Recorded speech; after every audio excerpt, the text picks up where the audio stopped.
Hello everyone, welcome back to this YouTube channel. तो इस video में मैं एवोल्यूशन ऑफ कंप्यूटर पढ़ाऊंगी। तो एवोल्यूशन का मतलब क्या होता है? एवोल्यूशन का मतलब कोई भी अगर पर्टिकुलर चीज टाइम के साथ साथ कैसे ग्रोथ होता है, कैसे उसका डेवलप्ड होता है, कैसे वो इवॉल्व होता है। तो कंप्यूटर कैसे इवॉल्व हुआ टाइम के साथ साथ, तो आज हम ये देखेंगे कैसे जो है आज का मॉडर्न डे जो कंप्यूटर होता है कैसे बना। तो सबसे पहले हम वॉन न्यूमैन आर्किटेक्चर क्या है वो देखेंगे। वॉन न्यूमैन आर्किटेक्चर में होता क्या है कि एक सीपीयू होता है, एक मेमोरी होता है। तो सीपीयू में हमने पहले देखा है जो अरिथमेटिक और लॉजिकल ऑपरेशन होता है वो परफॉर्म होता है, और मेमोरी में जो है वो डाटा सेव होता है और प्रोग्राम जो है वो सेव होता है मेमोरी में। और इसमें एक इनपुट डिवाइस कनेक्ट होता है और आउटपुट डिवाइस कनेक्ट होता है। तो इनपुट में हम कोई भी प्रॉब्लम जो होगा अरिथमेटिक प्रॉब्लम देंगे और इसके अंदर जो है वो प्रोसेस होगा और बाद में आउटपुट में शो होगा।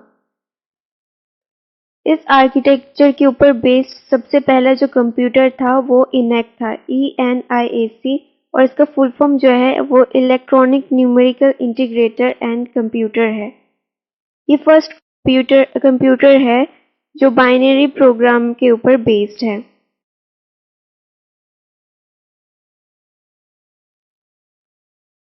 अब हम देख लेते हैं टाइमलाइन शोइंग की इन्वेंशन इन कंप्यूटिंग टेक्नोलॉजी। अब 500 BC में एबेस्कस जो है वो इन्वेंट हुआ था। एबेस्कस होता क्या है? एबेस्कस एक कैलकुलेटर होता है, सिंपल कैलकुलेटर, जिसमें जो है सिंपल मल्टीप्लिकेशन, डिवीजन या प्लस माइनस वो होता था। ये एक मैकेनिकल डिवाइस है और ये 3000 ईयर्स पहले जो है इन्वेंट हुआ था। इसके बाद 1642 में जो है पास्कलिन इन्वेंट हुआ था, जो ब्लेज पास्कल ने इन्वेंट किया था। ये भी एक मैकेनिकल डिवाइस है और इसको हम कहते हैं पास्कल कैलकुलेटर। इसमें इसका जो है कैलकुलेटर कैलकुलेटर की तरह ही होता है। इसमें सिंपल जो है मल्टीप्लिकेशन, डिवीजन या एडिशन होता था। इसकी बात करते हैं। अब 1834 में एनालिटिकल इंजन जो है वो बना था। एनालिटिकल इंजन जो है वो चार्ल्स बेबेज ने इन्वेंट किया था, और इसमें जो है इस एनालिटिकल इंजन में जो है हम इनपुट कर सकते हैं, आउटपुट कर सकते हैं, और जो भी प्रोसेसिंग होता था, स्टोरेज होता था, ये सब कुछ था। ये जो मॉडर्न डे जो कंप्यूटर होता है इसका जो बेसिक फॉर्म ही एनालिटिकल इंजन था। इसके ऊपर बेस्ड करके ही जो हमारा मॉडर्न डे जो कंप्यूटर है वो बना था।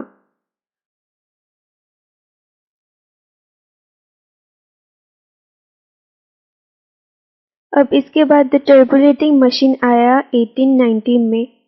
टर्बुलेटिंग मशीन जो है हर्मन हॉलरिथ ने डिज़ाइन किया था, और ये एक टर्बुलेटिंग मशीन जो था वो इसमें डाटा जो है स्टोर होता था पंच कार्ड में, और डाटा को इनपुट करने के लिए जो है पंच कार्ड यूज़ किया जाता था, और ये एक फर्स्ट स्टेप था प्रोग्रामिंग लैंग्वेज की तरफ।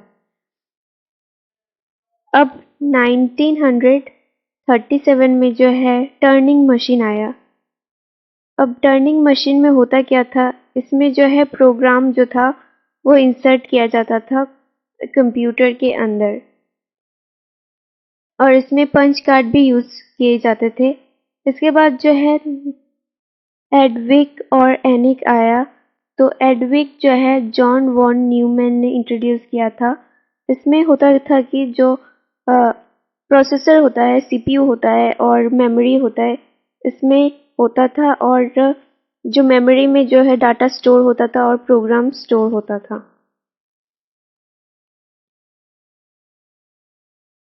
और एनिक जो था वो फर्स्ट कंप्यूटर था जो इसके ऊपर बेस्ड था। अब 1947 में जो है ट्रांजिस्टर आया।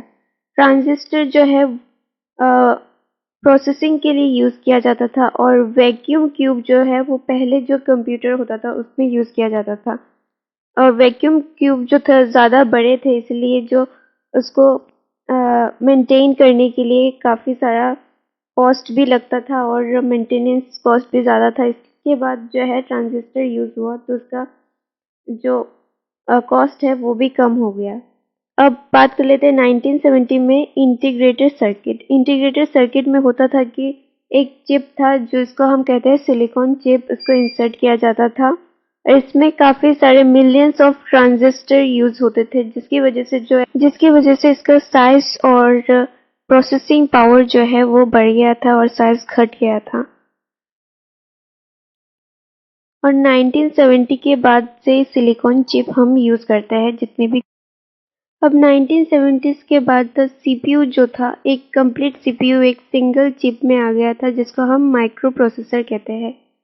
मोर्स लॉ की बात कर लेते हैं। मोर्स लॉ में होता क्या है कि जो ट्रांजिस्टर है वो टाइम के साथ एक्सपोनेंशियल ग्रोथ होता है। 1980s के बाद जो था ट्रांजिस्टर का एक्सपोनेंशियल ग्रोथ हुआ और 3 मिलियन ट्रांजिस्टर जो है एक सिंगल चिप में लगाया जाता था जिसको हम सिलिकॉन चिप भी कहते हैं।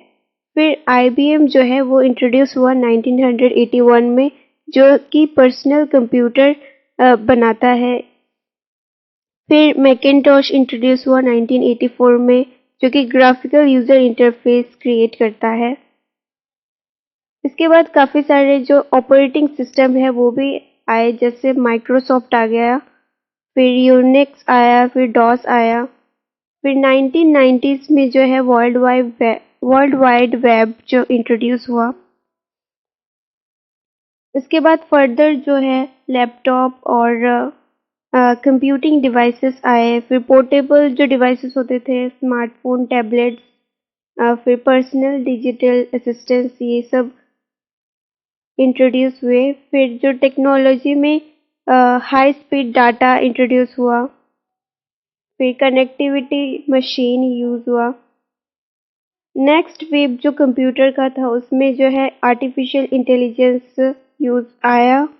और फिर हेडफोन, लेंसेस, हेडबैंड, ये सब इंट्रोड्यूस हुए।